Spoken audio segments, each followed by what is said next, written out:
नमस्कार दोस्तों, मैं अमित वर्मा आप सभी का आपके अपने परिवार अमित बीटेक वाला में स्वागत करता हूं। कल हम लोगों ने वर्क एनर्जी पावर को डिस्कस किया था। आज हम उसी से रिलेटेड कुछ क्वेश्चंस देखेंगे जो हमारे हेड ऑपरेटर तथा असिस्टेंट ऑपरेटर के लिए इम्पोर्टेंट हैं। तो इनमें से हमारा पहला क्वेश्चन है, एक 10 न्यूटन का बल 2 kg द्रव्यमान के पिंड पर कार्यरत है। यह बल इस पिंड के वेग को 5 मीटर पर सेकंड से बढ़ाकर 10 मीटर पर सेकंड कर देता है। तो बल द्वारा किया गया कार्य ज्ञात करो। अब इस क्वेश्चन में क्या है, हमें बल तो दे रखा है लेकिन हमें विस्थापन नहीं दिया गया, और क्या हमें पिंड का द्रव्यमान दे रखा है। तो इस केस में क्या होगा, ये जो क्वेश्चन हमारा सॉल्व होगा वो वर्क एनर्जी थ्योरम से सॉल्व होगा। वो कैसे होगा, इसका जो वेग है वो 5 मीटर पर सेकंड से बढ़कर कितना हो जा रहा है, 10 मीटर पर सेकंड हो जा रहा है। तो क्या होगा, इसकी काइनेटिक एनर्जी चेंज हो रही होगी। अगर इसकी काइनेटिक एनर्जी चेंज हो रही होगी तो हमने वर्क एनर्जी थ्योरम में क्या पढ़ा है कि change in kinetic energy is always equal to the work done, यानी कि जो इसकी गतिज ऊर्जा में परिवर्तन होगा वो किए गए कार्य के बराबर होगा। तो उस मेथड से हम इसको सॉल्व करेंगे। तो हमें सबसे पहले क्या है, इसका सॉल्यूशन हम देखते हैं। क्या क्या हमें गिवन है, मास इसका कितना दे रखा है पिंड का, वो दे रखा है m 2 kg। जो इसकी इनिशियल वेलोसिटी u कितनी दे रखी है, वो दे रखी है हमारी 5 मीटर पर सेकेंड, और फाइनल कितनी दे रखी है 10 मीटर पर सेकेंड।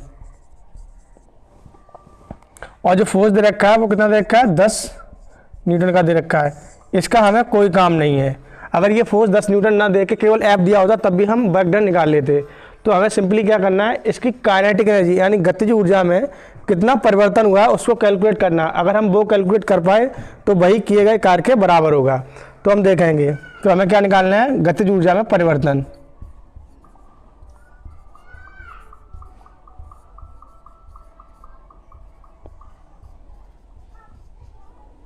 इसको हम मान लेंगे डेल्टा के। तो डेल्टा के ही हमें कैलकुलेट करना। तो ये क्या हो जाएगा, के एफ फॉर फाइनल, यानी कि जो हमारी फाइनल यानी अंतिम गतिज ऊर्जा माइनस प्रारंभिक गतिज ऊर्जा। तो प्रारंभिक को हम लिखेंगे के आई, आई फॉर इनिशियल, इनिशियल का मतलब होता है प्रारंभिक।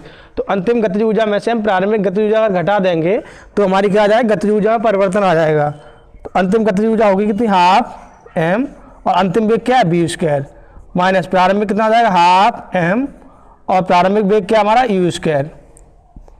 तो हाफ एम इसमें से कॉमन आ जाएगा, B square minus U square ये बचेगा। तो हाफ एम की वैल्यू कितनी दे रखी थी 2, बी की वैल्यू कितनी दे रखी है फाइनल कितना 10, तो 10 का स्क्वायर हो जाएगा 100, माइनस यू कितना दे रखा 5, 5 का स्क्वायर हो जाएगा 25, 2 से हमारा 2 कैंसिल हो जाएगा, और 100 में से 25 यानी 75 जूल। जो इसकी गतिज ऊर्जा परिवर्तन हुआ है वो कितना हुआ है, 75 जूल का हुआ है। तो यही गतिज ऊर्जा का परिवर्तन इस बल द्वारा किए गए कार्य के बराबर हो जाएगा। ये हमारी कार्य ऊर्जा प्रमेय कहती है। तो वर्क डन हमारा कितना हो जाएगा, बराबर डेल्टा के। तो डब्ल्यू हमारा कितना हो जाएगा 75 जूल। जब भी हमारे पास ऐसा क्वेश्चन आएगा जिसमें हमारा विस्थापन नहीं दिया गया होगा, 2 वेग दिए जाएंगे, तो सिंपली हमें उनका गतिज ऊर्जा में परिवर्तन निकालना है और वही हमारे किए गए कार्य के बराबर होता है। और ऐसे क्वेश्चन हमसे जनरली पूछे जाते हैं। क्वेश्चन नंबर 2 जो हमारे दूसरे टाइप का है, इसमें क्या हमारा एक कण पर कार्यरत बल F बराबर 5I cap plus 2J cap plus 6K cap है। यह बल एक पिंड को बिंदु ए, अब ए बिंदु के हमें निर्देशांक दे रखे हैं 2, 5, 6 से बिंदु बी, बी कितना दे रखा है 3, 8, 9 तक विस्थापित करता है। तो बल द्वारा किया गया कार्य ज्ञात करो। इसमें क्या है, जो हमारा बल है वो यूनिट वेक्टर के फॉर्म में दे रखा है और हमें विस्थापन नहीं दिया गया है। विस्थापन नहीं दिया गया तो हम विस्थापन कैसे कैलकुलेट करेंगे, ये इनिशियल बिंदु पॉइंट दे रखा है, यानी कि ये हमारा प्रारंभिक बिंदु है और ये हमारा अंतिम बिंदु है। तो अंतिम बिंदु में से प्रारंभिक बिंदु वाले निर्देशांक हम घटा देंगे और इनके साथ यूनिट वेक्टर को लिख देंगे। तो हमें क्या आ जाएगा, हमें पता चल जाएगा इसका विस्थापन कितना हुआ है। तो देखते हैं कैसे हम इसे सॉल्व करेंगे। तो हम विस्थापन निकालना है एस। तो क्या करेंगे हम, ये जो फाइनल वाला पॉइंट है तो 3, और इसका इनिशियल कितना है 2, 3 माइनस 2 ये आई कैप हो जाएगा, प्लस 8 माइनस 5 जे कैप हो जाएगा, और प्लस 9 माइनस 6 के कैप हो जाएगा। तो यहाँ पर कितना आ जाएगा आई प्लस 3J प्लस 3K। ये विस्थापन आ गया है। यहाँ से हमें क्या समझ में आ रहा है, जो विस्थापन है हमारा वो भी यूनिट वेक्टर के फॉर्म में आ गया है। तो हमारा जो पिंड है वो एक्स एक्सिस पे कितना चला है 1 यूनिट, वाई एक्सिस पे कितना चला है 3 यूनिट और जेड एक्सिस पे कितना चला है 3 यूनिट। वो हमने यहाँ से कैलकुलेट कर लिया, वो हमें दिख रहा था। 3 में से हमने 2 को रिड्यूस किया तो 1 बचा, 8 में से 5 रिड्यूस किए तो हमारा कितना बचा 3 बचा, और 9 में से 6 को रिड्यूस किया 3 बचा। तो इतने इतने यूनिट वो एक्सिस पे चला है। ये आई जे के किसको डिनोट कर रहे हैं, यूनिट वेक्टर को। अब हम कैलकुलेट कर लेंगे आसानी से। तो वर्क हमारा क्या होता है, वो होता है एफ डॉट एस। एफ हमारा क्या है जो हमें दे रखा है 5 आई कैप प्लस 2 जे कैप प्लस 6 के कैप, और एस हमारा कितना डॉट एस हमारा कितना आई कैप प्लस 3 जे कैप प्लस 3 के कैप। अब कल हमने आपको जब इस टॉपिक को हमने डिस्कस किया था वर्क एनर्जी और पावर को, तो मैंने आपको समझाया था कि इनका मल्टीप्लाई कैसे किया जाता है। मल्टीप्लाई हम कैसे करते हैं, आई का आई के साथ ही करते हैं। तो 5 का यहाँ 1 है तो 5 का 1 के साथ करेंगे तो 5 हो जाएगा, और आई का आई के साथ 1 हो जाएगा। आई का जे के साथ 0 होता है और आई का के साथ भी 0 होता है। अब जे का आई के साथ करेंगे तब भी 0, जे का किसके साथ करेंगे जे के साथ, तो 1 हो जाएगा। तो 2 का मल्टीप्लाई किस में हो जाएगा 3 में, तो ये 6 हो जाएगा। सिमिलरली 6 का मल्टीप्लाई किस में होगा 3 में, तो ये 18 हो जाएगा। ठीक है ना। आई का आई के साथ कितना आया 5 आया, जे का जे के साथ कितना आया 6 आया, और के का के साथ कितना आया 18 आया। अब इसको हम ऐड कर लेंगे तो 11 और 18 11 प्लस 18 ये होगा 29 यूनिट, 29 यूनिट। तो हमारा यहाँ से वर्क डन निकल आएगा। अब हमने यहाँ पे जूल क्यों नहीं लिखा, क्योंकि ना तो हमें इसकी यूनिट दे रखी थी ना ही हमें ये वाली यूनिट दे रखी थी। तो यहाँ पर हम क्या लिखेंगे यूनिट ही लिख देंगे, जूल नहीं लिखेंगे, क्योंकि वर्क की ऐसा यूनिट जूल होती है। जूल हम तब लिखते जब ये न्यूटन में होता और ये हमें मीटर में दिए होते, तो हम इसको जूल लिखते। अगर हमें कोई यूनिट नहीं दे रखी है तो इसको केवल हम यूनिट लिख के छोड़ देंगे। तो हमारा जो वर्क डन निकल के आया वो आया 29 यूनिट यानी 29 यूनिट। थर्ड जो हमारा तीसरे प्रकार का सवाल है, इसमें क्या है, एक पिंड पर बल F बराबर 5x³ plus 10x² plus 5x plus 6 Newton है। यह बल इस पिंड को x बराबर 1 मीटर से x बराबर 6 मीटर तक विस्थापित करता है, तो बल द्वारा किया गया कार्य ज्ञात करो। ये क्वेश्चन किस प्रकार का है, इसमें जो हमारा बल है यानी जो फोर्स है वो वेरिएबल है, और ये चेंज किसके साथ हो रहा है, x के साथ बदल रहा है, यानी इसकी वैल्यू कांस्टेंट नहीं है। तो इस प्रकार के क्वेश्चन को हम किससे सॉल्व करते हैं, इंटीग्रेशन मेथड से सॉल्व करते हैं। तो हम इसका सॉल्यूशन देखते हैं। W बराबर लिमिट, तो लिमिट ये इनिशियल पॉइंट होता है तो ये लोअर लिमिट होती है, ये हमारा फाइनल पॉइंट है जहाँ तक वो गया है, तो ये हमारी अपर लिमिट होती है। तो ये 1 से कहाँ तक जा रहा है 6 तक, और F dx यही मैंने आपको कल समझाया था। यहाँ पर F की हम वैल्यू पुट करेंगे 1 से 6 5x³ plus 10x² plus 5x plus 6, और इसका हम क्या है dx। अगर आपको ध्यान हो तो कल मैंने आपको इंटीग्रेशन का एक फॉर्मूला बताया था, वो फॉर्मूला क्या था, x पावर n dx। इसका इंटीग्रेशन क्या होता है, x power n plus 1 upon n plus 1, यानी एक पावर बढ़ जाती है और उतनी पावर नीचे आती है। अब इन सबका हम इंटीग्रेशन करेंगे, तो इसका इंटीग्रेशन कैसे होगा देखो।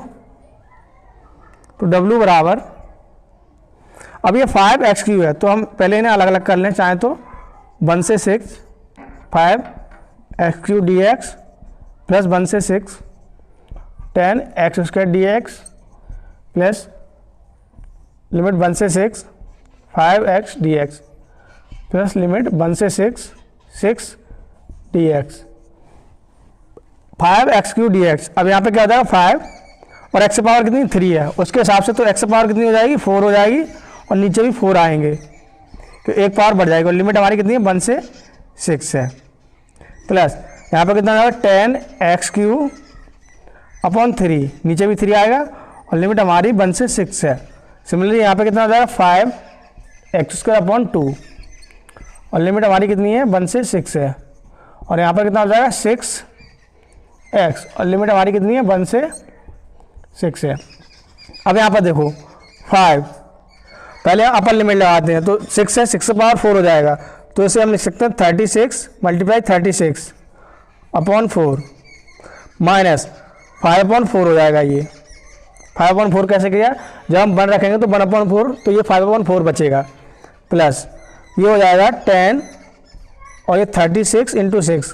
इसको हमने लिखा कैसे, 6 का क्यू हो जाएगा तो यहाँ पे स्क्वायर लिख दिया, यहाँ पे 6 लिख दिया, अपॉन 3 माइनस 1, तो ये क्या होगा 10 अपॉन 3 प्लस यहाँ पर ये कितना हो जाएगा 5, और यहाँ पर कितना हो जाएगा 36 अपॉन 2 -5/2 और यहाँ पर कितना हो जाएगा हमारा +36 - 6। पहले हम अपर लिमिट लिखेंगे तो 36 हो जाएगा -6। ये सब हमने लिमिट लगा दी। अब ये जो कैंसिल आउट होगा उसको कैंसिल आउट करो। 4 से ये 9 टाइम्स कैंसिल आउट होगा भाई। 3 से कितनी टाइम कैंसिल आउट होगा 12 टाइम्स कैंसिल आउट हो जाएगा। और 2 से ये 18 टाइम्स कैंसिल आउट हो जाएगा। ठीक, अब जो जो हमारा दिया गया उसको हम सोल्व कर लेंगे। 5 में 45 और ये 36 का मल्टीप्लाई होगा तो यहाँ पर कितना है 45 × 36 और माइनस के ये माइनस वाले हम एक बार बाद में लिखेंगे। और यहाँ पर कितना 10 का मल्टीप्लाई कितना होगा 12 और 12 हो जाए तो 120। 120 का 6 में होगा तो कितना हो जाएगी 720 और ये बाद में लिखेंगे हम। और ये कितना 18 पंजे कितना होता है 90। ये सब हमने लिख लिया और यहाँ पर कितना बचेगा प्लस का 30। अब ये माइनस वाले लिख रहे हैं। माइनस का कितना 5/4। ये कितना माइनस का 10/3 और ये हमारा कितना होगा माइनस का 5/2। इन सबको हम सॉल्व करेंगे। इन सबको हम सॉल्व करें। 45 सिक्का कितने होते हैं हमारे होते हैं 270। 45 सिक्का कितने होते हैं 270 होते हैं। तो यहाँ पर 0 आएगा 27 और 45 तिया कितना होते हैं 135 होते हैं। और 135 और 27 हमारा कितना हो जाता है 135 और 27 कितना हो जाएगा 162 प्लस यहाँ पे हो जाएगा 720 और ये जोड़ के यहाँ 120 और इन सबका एलसीएम कितना आएगा। इन सबका एलसीएम हम ले लेंगे 12। तो यहाँ पर कितना आ जाएगा माइनस के 15 सॉरी ये कितना आ जाएगा माइनस के 15 और ये कितना हो जाएगा माइनस के 40 और माइनस के 30। अब इस सबको हम सॉल्व कर लेंगे। ये सब ऐड हो गए हमारे कितने आएंगे ये 1620 और ये हमारा कितना हो जाएगा 840 और ये हमारा सब कितना हो जाएगा माइनस के ये 17 और 85/12। अब इसको बस हमें सॉल्व करना रहेगा और जो भी हमारा आंसर आएगा वो हमारा आंसर था। इसमें क्या है इतना टफ आपसे क्वेश्चन नहीं पूछा जाएगा। उसमें क्या होगा आपको ऐसा फंक्शन दिया जाएगा जिसको आसानी से आप सॉल्व कर सकें और आसानी से आप कैलकुलेट कर सकें। ये तो थोड़ा हमने आपसे डिफिकल्ट पूछ लिया है। आपको ऐसा फंक्शन दिया जाएगा जिसको आप सॉल्व कर पाएंगे। और क्वेश्चन नंबर 4, 2 पिंड जिनके द्रव्यमान क्रमशः 5 kg और 9 kg हैं और इनके संवेग क्रमशः 25 kg मीटर पर सेकंड और 45 kg मीटर पर सेकंड है तो इनकी गतिज ऊर्जाओं का अनुपात ज्ञात करो। अब ये क्वेश्चन हमारा तभी सॉल्व होगा जब हमें गतिज ऊर्जा और रेखीय संवेग में संबंध पता होगा। तो कल मैंने आपको पढ़ाया था गतिज ऊर्जा और रेखीय संवेग में क्या संबंध होता है।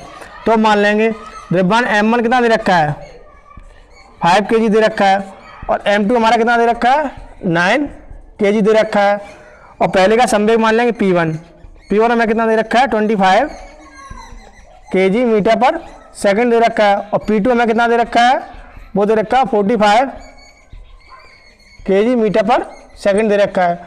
और संबंध क्या होता है गतिज ऊर्जा में और रेखीय संवेग में वो होता है K = P²/2m। ये संबंध होता है। ये संबंध किसमें गतिज ऊर्जा और रेखीय संवेग में क्या संबंध है K = P²/2m। यहाँ से हम इसे सॉल्व करेंगे। तो पहले की गतिज ऊर्जा हम K1 मान लेंगे। K1 हमारी क्या हो जाएगी P1²/2m1 और K2 हमारी कितनी हो जाएगी सिमिलरली P2²/2m2। अब इनका रेशियो पूछा गया है तो K1/K2 हमें कैलकुलेट करनी। तो ये क्या हो जाएगा P1²/2m1 अपॉन P2²/2m2। इस केस में क्या होगा जो हमारा ये तीसरा वाला इससे मल्टीप्लाई होगा जो फोर्थ वाला है फर्स्ट के साथ पहुंचेगा। तो यहाँ से आ जाएगा हमारा P1² × 2m2 upon P2² × 2m1। 2 से 2 कैंसिल आउट हो जाएगा। अब P1 का स्क्वायर करना है। P1 हमारा था कितना 25 तो यहाँ पे 25 × 25 हम लिख देंगे मल्टीप्लाई m2 हमारा कितना दे रखा था m2 हमारा था 9 अपॉन P2²। P2 हमारा कितना दे रखा है P2 दे रखा है 45 तो 45 × 45 और इंटू m1 हमारा कितना दे रखा है 5 तो यहाँ पर 5 कर देंगे। अब 5 से हमें किसे कैंसिल आउट करेंगे 25 को तो 5 टाइम और 5 में होता है 45 तो ये 45 कैंसिल आउट हो जाएगा। अब 5 से ये कितनी बार 5 बार कटेगा और ये कितनी बार कटेगा 9 बार कटेगा। तो जो हमारा आ जाएगा 5/9 5/9।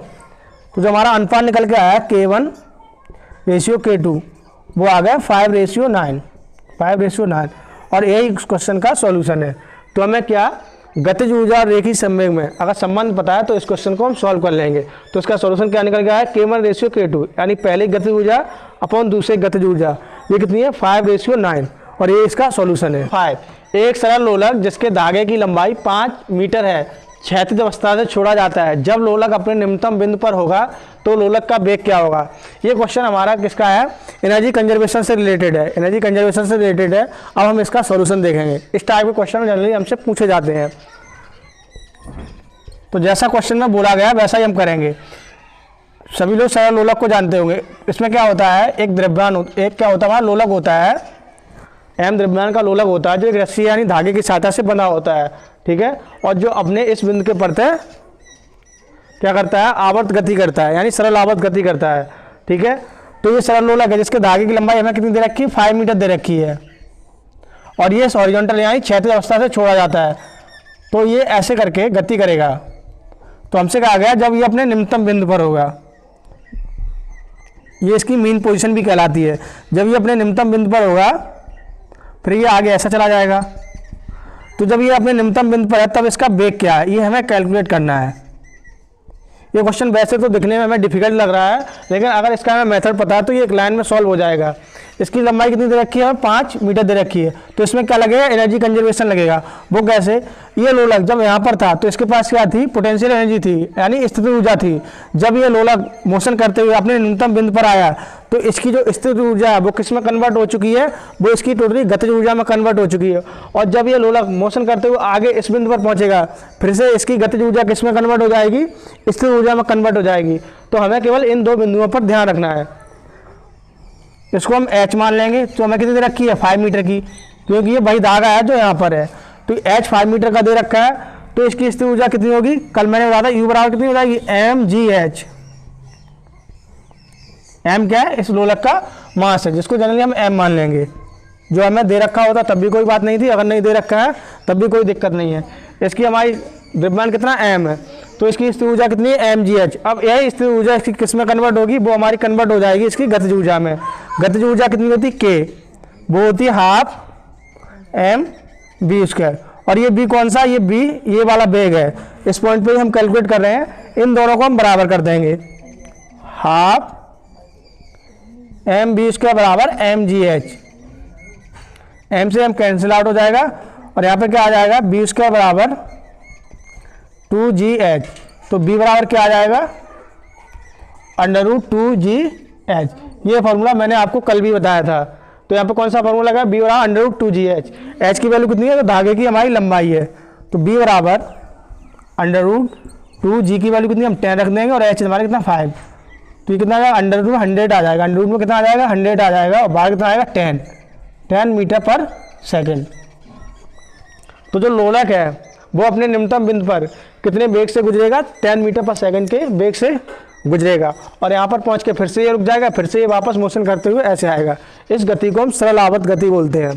तो एनर्जी कंजर्वेशन की सहायता से इस टफ क्वेश्चन को हम एक ही लाइन में सॉल्व कर सकते हैं। तो इसका सही आंसर कितना है, 10 मीटर पर सेकेंड। 6, एक मोटर पंप जिसकी शक्ति 2 किलोवाट है एक तालाब से 10 मीटर की ऊंचाई पर पानी पहुंचा रही है, तो यह मोटर पंप 10 मिनट में कितने केजी पानी पहुंचा देगी। ये क्वेश्चन हमें दिया गया। अब हम इसका सॉल्यूशन देखते हैं।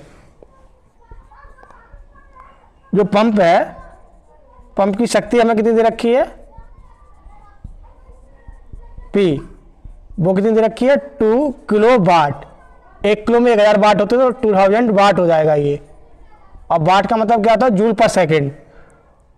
तो ये पंप 2000 जूल कार्य कर रही है 1 सेकेंड में।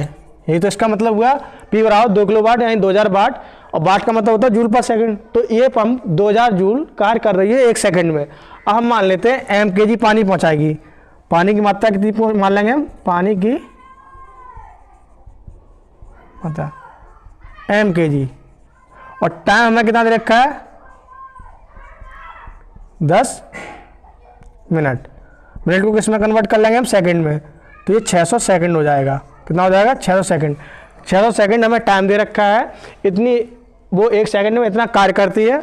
और मान लिया m kg पानी पहुंचा रही है, और पानी और हाइट हमें कितनी दे रखी है, h, वो दे रखी है 10 मीटर। हाइट दे रखी है हमें 10 मीटर। तो हमने क्या पढ़ रखा था, हमने पढ़ रखा था P बराबर mgh/t। कल मैंने आपको फॉर्मूला बताया था जो इसकी पावर होती है, पावर बराबर क्या होता है mgh/t। P बराबर क्या होता है mgh/t। तो हमें m कैलकुलेट करना है, यानी 600 सेकंड में कितना पानी पहुंचाएगी 10 मिनट में। पावर हमें दे रखी है, पावर हमें दे रखी है और T भी हमें दे रखा है, H भी दे रखा है। तो m, तो पावर हमारी कितनी है यहाँ पे 2000 है। m हमें कैलकुलेट करना है, g हमें कितना दे रखा है 10 और h हमारा कितना है 10 और समय हमारा कितना है 600 यानी 600 सेकंड। ये जीरो से ये जीरो कैंसिल आउट हो जाएंगे, 6 का इधर मल्टीप्लाई कर दो तो कितना हो जाएगा 12000 बराबर m, और m की यूनिट क्या आ जाएगी kg में। तो m बराबर कितना आ जाएगा हमारा 12000 kg, 12000 kg। समझ में आ रहा है, क्या समझ में आ रहा है, यानी 1 सेकंड में कितना कार्य कर रही है 2000 जूल कार्य कर रही है। और ये क्या है, ये उस पानी की गुरुत्वीय स्थिर ऊर्जा में परिवर्तन है। तो हमने ये फॉर्मूला पढ़ा था, यहाँ से हमने इस द्रव्यमान को कैलकुलेट कर लिया। जितना टाइम दिया था, टाइम की वैल्यू हमने सेकंड में रखी है। ध्यान क्या रखना है, जो भी हमें यूनिट अलग अलग दे रखी है उन सबको ऐसा यूनिट में कन्वर्ट करना है। हमने ऐसा यूनिट में कन्वर्ट किया तो हमारा कितना आ जाएगा 12000 kg। तो 10 मिनट में पहुँचाएगा पानी कितना हो जाएगा 12000 kg। और यही इस क्वेश्चन का प्रॉपर सॉल्यूशन है। तो आज हमने डिस्कस किए वर्क, एनर्जी और पावर से रिलेटेड कुछ क्वेश्चंस जो हमारे असिस्टेंट ऑपरेटर और हेड ऑपरेटर के लिए बहुत ही इंपॉर्टेंट है। अगर आपकी कोई भी क्वेरी रह जाती है तो उसको आप कमेंट बॉक्स में लिख सकते हैं, तो उसका सॉल्यूशन आपको प्रोवाइड किया जाएगा। बाकी आज के लिए इतना ही, मिलते हैं कल आपको नेक्स्ट वीडियो में नेक्स्ट टॉपिक के साथ। धन्यवाद।